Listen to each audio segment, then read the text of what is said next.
ini akan tidak diterima oleh Allah manakala kita telah melampaui atau termasuk kepada sebab-sebab yang akan tidak diterimanya.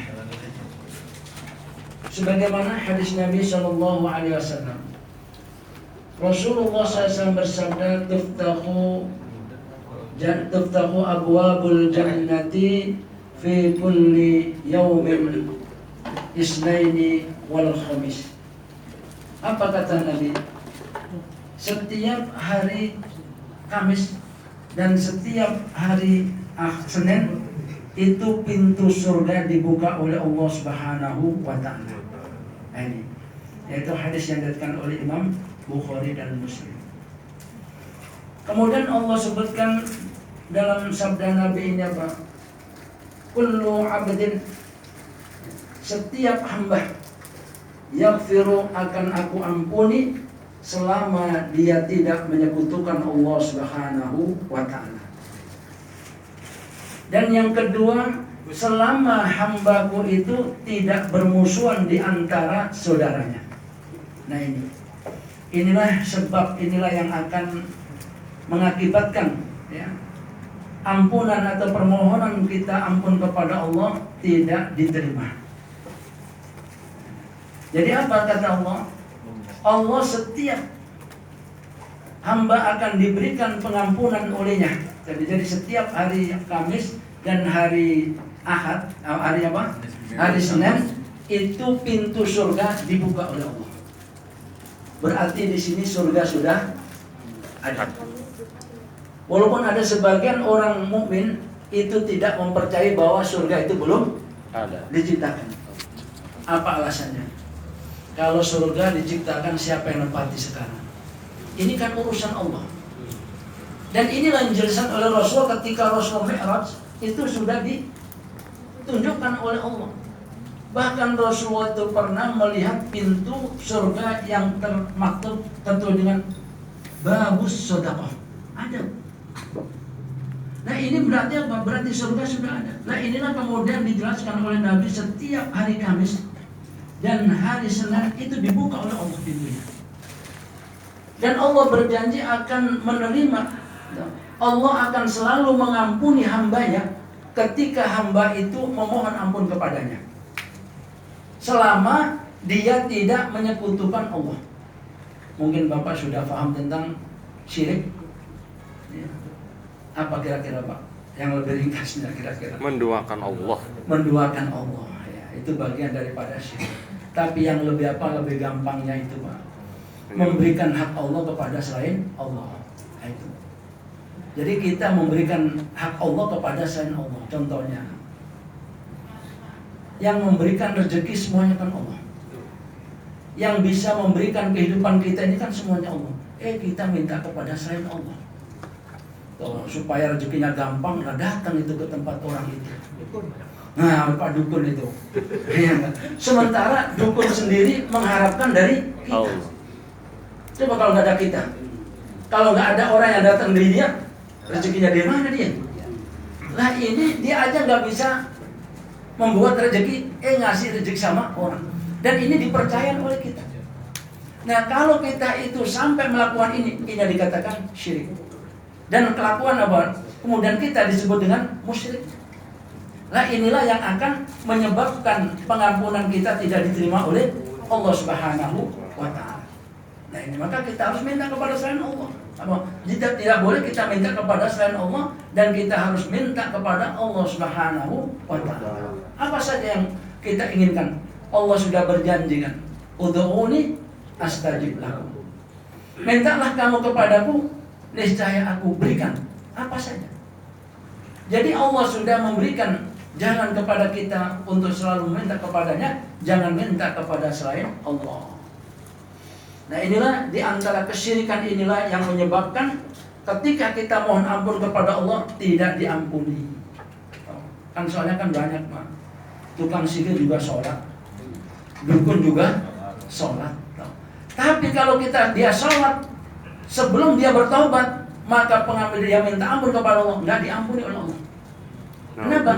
Karena Allah sudah berjanji, innallaha la yaghfiru ayyushraka bihi wa yaghfiru ma duna dzalika liman yasha.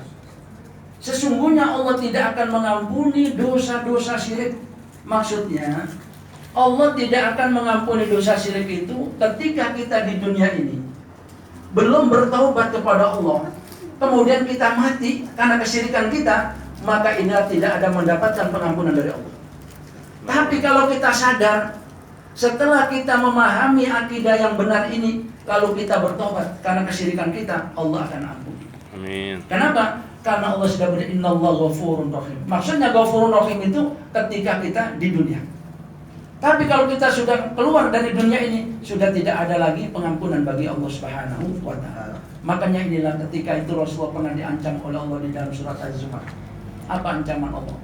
Walaqad uhiya ilaika, sungguh telah aku wahyukan kepadamu Muhammad, wa ilal ladina min qablik, dan kepada orang-orang sebelum kalian. Yaitu sebelum siapa? Sebelum Rasulullah. Maka lain asrakta, jika kamu menyekutukan aku, layak batanna amaluka, maka rusaklah seluruh amal-amal kalian.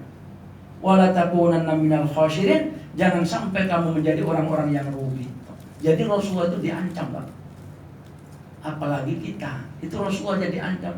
Sampai Muhammad mengikuti kesyirikan, udah amalnya itu udah hilang sudah. Nah begitulah kita, kalau kita menyekutukan Allah, berbuat syirik, minta kepada selain Allah, maka amal kita menjadi sia-sia, nggak ada gunanya. Sholat kita nggak ada gunanya, haji kita nggak ada gunanya, sedekah kita tidak ada gunanya, disebabkan karena kesyirikan ini. Nah inilah sehingga Rasulullah SAW menegaskan, penyebab tidak diampuni dosa kita itu karena syirik.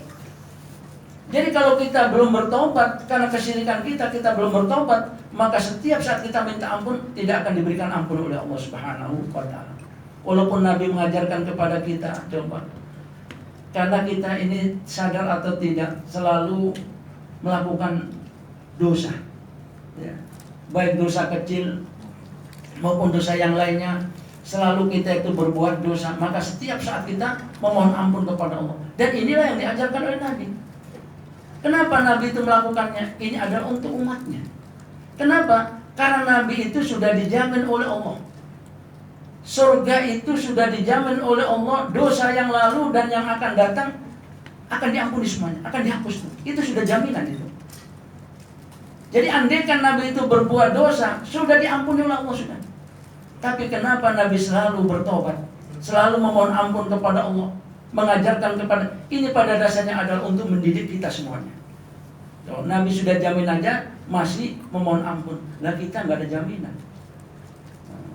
Diajak untuk apa? Beribadah kepada Allah, diajak untuk memohon ampun kepada Allah, nggak mau. Dari mana kita tahu? Ya buktinya, ada sebagian saudara kita Islam lagi, kemudian kita ajak salat berjamaah, nolak lagi.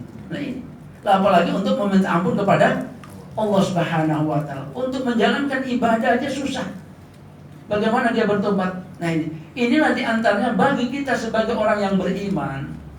Ketika kita itu mohon ampun kepada Allah, tapi kita dalam keadaan syirik, tidak diampuni oleh Allah. Itu yang kedua, yang pertama. Yang kedua, Allah tidak akan mengampuni dosa seorang hamba ketika dia itu bermusuhan dengan saudaranya. Jadi ketika amal kita itu menuju di hadapan Allah, apa kata Allah? Intadiru. Apa kata Allah? Intadiru. Tahan dia. Nah, jadi di sini Allah katakan intadiru, tahan dia hatta yastaliha, sampai dia itu mau berbaikan kepada saudaranya. Dan inilah yang pernah diceritakan oleh Nabi SAW ketika awal-awal orang-orang Arab itu telah masuk Islam. Ya. Awal-awal orang-orang Arab ini masuk Islam, apa iblis dan setan ini mengatakan, kita sudah tidak lagi bisa menggoda anak cucu Adam. Kenapa? Mereka sudah beriman kepada Allah, sudah menjalankan apa yang diperintahkan oleh Allah. Kita sudah tidak lagi bisa untuk menggoda mereka.